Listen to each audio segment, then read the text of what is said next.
Hello everyone, a very warm welcome to my weekly update on yet another extraordinary day in Westminster. We've obviously just heard the announcement of the resignation of the Prime Minister, Liz Truss.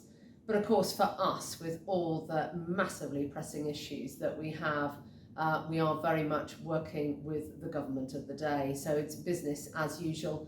I had meetings this morning with both Lord Benyon and Farming Minister Mark Spencer, and at a critical state of affairs now, I have to say, on avian influenza. So conversations with both of them were very much revolving around the situation with compensation, the delay with diagnosis of AI, to then AFA coming out on farm, where often we're seeing sort of cases of 98% mortality.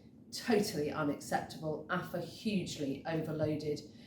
We're working very closely with the CVO as well. My Deputy President Tom Bradshaw has a meeting with her tomorrow. So my ask of Lord Benyon, who is leading on biosecurity for DEFRA, was that we need to see a compensation package.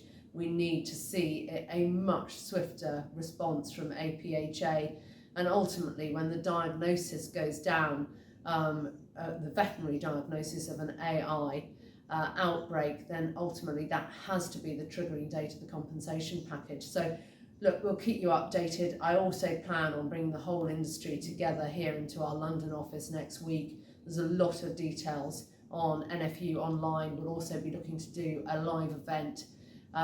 It is off the scale, quite honestly, and I know massive pressures being felt on farm right now. So as I say, the Prime Minister might have resigned, but this is the government of the day, and we will keep working with them, and I've had assurances from all of them that for the time being it is very much business as usual and needs to be. The other thing I wanted to raise, with these huge levels of cost inflation that we are seeing, is the situation in the horticultural sector. We commissioned a while ago a report by Promar. That report will be due out in November. And when it is out, we will again be bringing the whole industry together with a series of recommendations, if you like, to the supply chain, to retailers, but also to government as well. It is a sector that is quaking, quite honestly, with lack of announcement, still waiting on what the future of seasonal workers is going to look like. But as I say, these cost inflation pressures that growers are now facing into, not to say that every sector isn't, but it is really extreme in the horticultural sector right now, and ultimately we have got to see a way of dealing with these inflationary costs. We've got to have a way of contractual relationships being able to reflect those changing inflationary costs. Some have, some haven't, and it's a very similar situation in other sectors like pigs, whereby we've got to have a fair way of trading and making sure that a fair return goes back to the farm gate. Otherwise, we're going to drive ever greater levels of contraction, which of course is going to drive further food inflation. So it's in everybody's interest to act. It's in everybody's interest to get this right.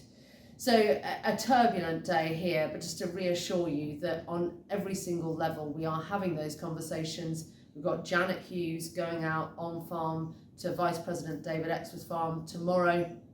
So he will be able to get, I hope, a bit more clarification from her about what this farming moment, due of course at the end of the month, is going to mean, whereby they are meant to be giving clear signals to the industry as to what the SFI will look like.